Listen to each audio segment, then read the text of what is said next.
What's up, guys? This is Asmanak. Today I'm going to be showcasing bomb model Kanna in PvE content. I have Asmanak Hunt 13 with 3 other free-to-play heroes, and I have her in Earth Expedition. She's 15 skill ups, and she does a ton of damage. And it's like I talked about before, she's amazing in these two places. And that is her stats, her gear. Yes, it's good. It's very good. And you can definitely run her with much lower gear quality, guys. The artifact that I went with was Dox Noctis for Expedition, and I have Daydream Joker for Asmanak Hunt because you want to deal damage based on the target's max health. And my uptime on defense break is much nicer too in Asmanak Hunt. So yeah, Caides is used in Earth Expedition. Angelic Montmorency, I use her of course in Asmanak Hunt. Clary, Asmanak Hunt. And Adventure Ras, I use him in both places actually. And Fire Caides, Earth Expedition. She's actually really good there. I tried Tamarine, not that consistent with my gear level. So we're starting off with Asmanak Hunt. And what I like about Kanna is the raw damage. Like, that is a ton of damage that she's able to do. So that's cool. Now, when she has attack buff, she can easily one-shot those eggs. So that is really good. And also the skill 3 deals enough damage to one-shot the eggs. Now, if you cannot one-shot the eggs with her skill number 3, what you can do is wait for the attack buff and just one-shot them with her skill 1, which targets one of the egg. Well, it targets the boss, and then an extra attack, the second attack, will hit one of those cocoons, right? So you're going to be able to one-shot them. And the 3-turn cooldown on skill number 3 is very good to just constantly take out the eggs without much issue at all. And the multiplier on the skill number 3 is not that high. Unfortunately, it doesn't scale based on her speed like the skill 1, but it seems to be doing a reasonable amount of damage. Now, I'm running Daydream Joker, and here you can see without the attack buff, I cannot take out one of those cocoons, but it's really close. So basically, if you want to do that, you can run her with more attack and crit damage that I'm running her with. You could, I mean, maybe beside Daydream Joker, you could be running her on an artifact to boost her damage, right? So she can land that one-shot every time, constantly. Maybe that's what you need to actually down those eggs with the skill 3, the one-shot without the attack buff. So maybe you run her on Portrait of the Saviors if your gear level is lower, whatever that can increase her damage, right? You could even run her with attack percentage on the main stat on your boots instead of speed, just so you can get more damage per hit. And now with the dual attacks from Raz calling her, or just someone using their, their attack, their skill 1, calling her in a dual attack chance, because she's got 20% dual attack chance, which is really high. That's the cap. You cannot go over that. So yeah, that's definitely pretty nice. Look at the damage. It's really high.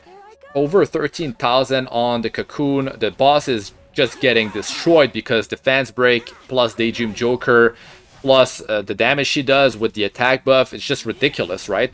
And if you're able to take out those cocoons as fast as possible, then you get on the boss and you just start to take him apart. I really like the trio of Adventure Ras, Clary, and Angelic Montmorency. This is a trio I've been running in a lot of my teams in the past. Instead of Kanna, I ran Landy, for example, and that worked really well, but not everyone has Landy. So maybe you started the game later. You can't get Landy just yet. You didn't have the currency to pull for her, but whatever the situation is, maybe you prefer Kanna. She's a waifu. You feel like she's gonna be really solid if you build her, if she's part of your roster, because you can definitely use her in multiple areas of the game. So is Asmanak Hunt 13 plus Expedition level 3 Earth Expedition in this video will show you how powerful she is in these 2 pieces of content. But Hell Raid is something I'm planning to have for you guys. And of course, like Hall of Trials, you can definitely bring her in there. You can bring her in PvP as well. And the numbers are really high. Look at that.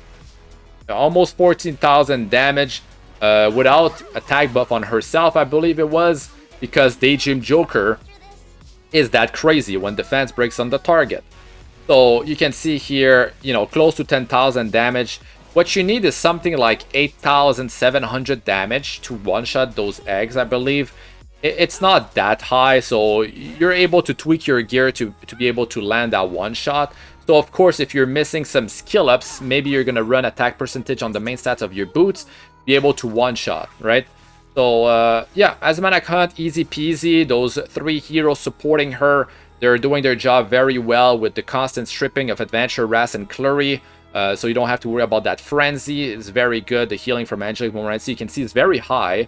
I mean, very high. It's good enough, but this doesn't account for the cleansing. But you can see Clury, her healing is as much high as Angelic Momentary, which is crazy because she's wearing the Aureus. So she's taking that damage redirection toward her, and her self-healing is very good. So that's why I prefer to have it on her instead of Adventure Ras. Even though Adventure Ras heals with his skill number 3, what I did is I put Elbrus Ritual Sword on Adventure Ras for that battle. Because if he triggers the skill 1, that's the strip for the frenzy of the boss, which is really good. So that worked out really well. Now for Earth Expedition, of course that yellow crystal is a top priority. The reason why she's so good is because she always attacks the boss plus the yellow crystal with the skill 1, well, it's skill 3, so all the time. And you're just able to take out that yellow crystal, you know, she can do it by herself.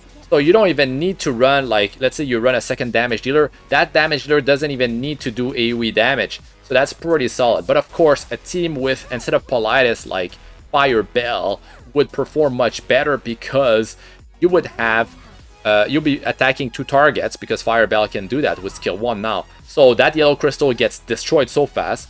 And then you also have Defense Break. Now, if you have a high uptime on Defense Break, your score is going to go through the roof. Now, I don't have this luxury. And Adventure Ras, his Defense Break is not that reliable with skill number 2.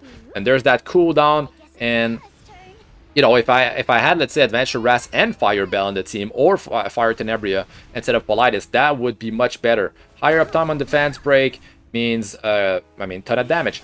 Now, I like Fire Akatis because she brings attack break debuff, which boosts team survivability by a lot, and then she's able to cleanse all those debuffs real quick. It's really nice, and she can keep that target, that hero, let's say, of yours that took a beating with the skill number 2. And you can make that hero cycle faster because it lowers cooldown by 1 turn. So that's really nice. I like that.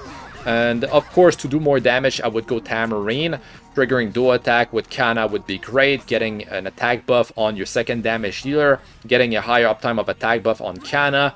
All these things are really nice. And I can see that Politis took a beating there. Like, that's really close. I don't like how close that was. So if you're struggling here, and let's say your damage dealer or dealers are dying, what you could do is just try to get, maybe your rank could be health percentage or defense percentage, like, just so you can survive longer. The same principle applies in PvE content. You want to have a team that is more stable in, let's say, Abyss, right? You're struggling on certain floors, your team's getting murdered. Well, just increase your team survivability, right? Just, you know, swapping a ring from attack percentage or effectiveness percentage. Well, you probably don't need that in PvE content because you don't need much effectiveness at all, but like, that's really cool because it will allow you to do, you know, progress more and down you know, more content because you're able to survive. Sometimes it's just about just surviving because the damage is there. It's just you need to keep your heroes in play. Now, Fire Akatis, you know, she's doing so good. Like, the healing that she's providing is immense here. Like, I ran with Tamarine and like the healing wasn't enough. Like, she couldn't keep up. I need more speed. I just need better gear on Tamarine versus Fire Akatis. But yes, if you want more damage and you feel like it's consistent, by all means, bring your Tamarine in here. But yeah, I really like the performance of Kanna. The whole team really, but Politis, of course, room for improvement. At least Politis can trigger her skill number 2. When the crystal, I believe, goes down, there's like a non-attack skill trigger, which does trigger her passive. So, I mean, that's something, right? So now we got Defense Break. You can see the damage is much nicer.